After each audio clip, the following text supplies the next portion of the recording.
Nenhuma dor significa o fim da sensibilidade.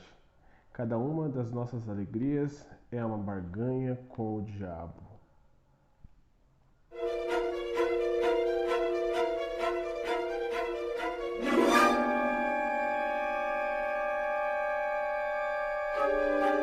Tudo bem, pessoal? Meu nome é Diego Ferraz, sejam bem-vindos ao canal Cripteca. E é uma grande honra para mim resenhar não só a literatura nacional, como resenhar o César Bravo, nesse livro que se chama Ultra Carne, pela Dark Side Books. Ele é um livro muito lindo, então ele tem a capa dura, como é um clássico, aqui dentro tem uma imagem do inferno, e dentro do livro também tem alguns detalhes que são bonitos também. Mas o que chama a atenção não é tanto a arte gráfica, e sim a qualidade da história. Aqui a gente vai conhecer 4 novelas e um conto rapidinho, e nessas novelas são todas centradas na cidade de Três Rios, que Três Rios é parecido com um Maine para o Stephen King. Lá o César Bravo tem todo o seu universo, e ele vai criando as suas histórias de terror, e eu vou falar para vocês que são histórias bem aterrorizantes. E o que a gente vai acompanhar logo no começo do livro é a história do Vladimir Lester, que tem 10 anos, e ele é abandonado por sua tribo cigana, que é uma tribo nômade, e ele é levado por sua irmã para um seminário. E lá ele conhece o padre Dom Giordano, e o padre fica um pouco receoso de aceitar essa criança, mas claramente ele não será aceito de novo na tribo de sua origem, porque eles o consideram amaldiçoado. E aí o padre vê no menino, além de uma criança a ser acolhida, também um desafio, afinal ele vai ter que colocar essa criança nas rédeas do cristianismo. E logo que ele chega, ele percebe que o menino não consegue se entrosar bem com os outros crianças, só que ele gosta muito de pintar. E aí ele prepara um cantinho lá no reformatório, uma salinha para que ele comece a pintar. E ele começa a fazer alguns quadros, inclusive nota-se que ele é um grande artista. O padre pede para que ele faça até mesmo as pinturas da igreja e faça alguns quadros para que sejam vendidos em ações de caridade. Só que o Vladimir, quando está sozinho, ele não pinta normalmente.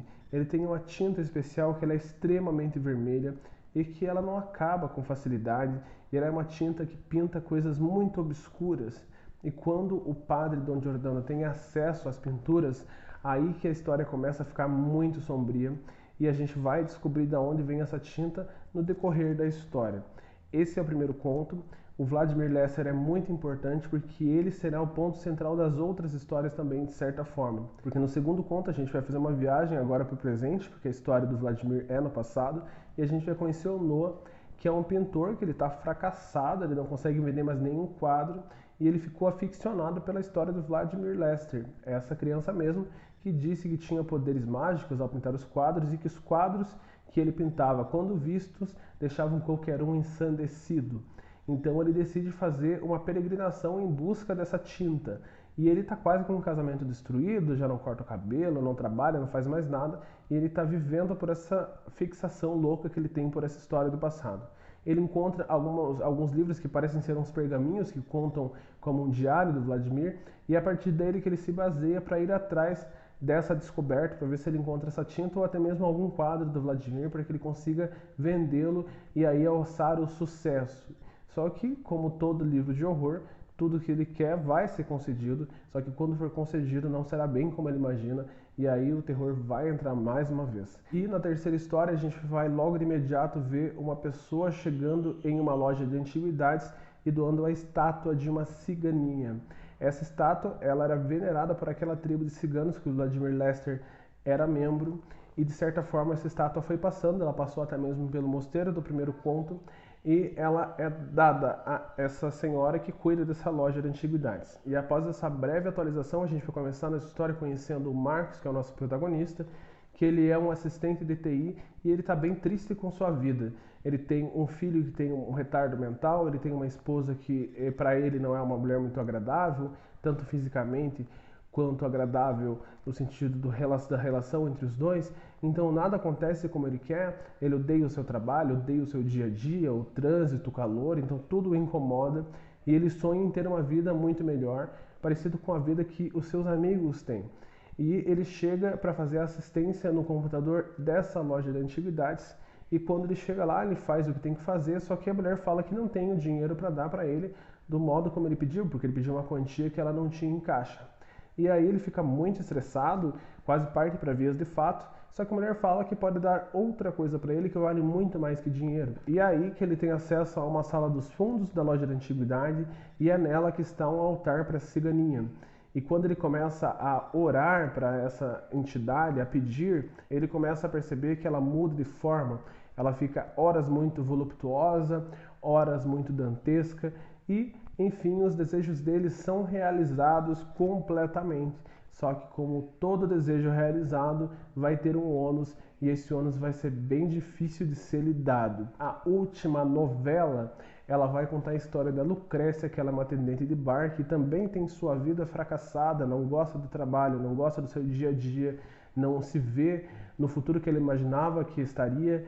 E aí, um dia ela está atendendo na madrugada quando vê 3 pessoas sentadas numa mesa, 3 homens, e eles conversam uma conversa meio estranha. E aí ela vai servindo eles e vai ficando um pouco de canto de olho, até que ela começa a captar alguma parte da história que começa a interessá-la.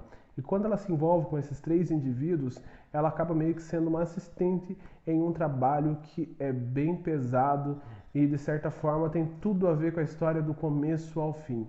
Aí fecha essas novelas do César Bravo, fecha muito bem, por sinal, a personagem do Lucrécia é muito interessante. E nós vamos para o último conto, que eu diria que aí sim é um conto, ele é bem curtinho, que ele é o Três Reinos, e nele a gente vai conhecer o inferno criado pelo César Bravo. Eu acredito que nesse último conto é o único momento em que a gente sai de Três Rios, porque todas as grandes histórias se passam nessa cidade como pano de fundo, então a gente tem 2 panos de fundo, o pano de fundo do cenário, que é o Três Rios, e o pano de fundo do personagem, que é o Vladimir Lester.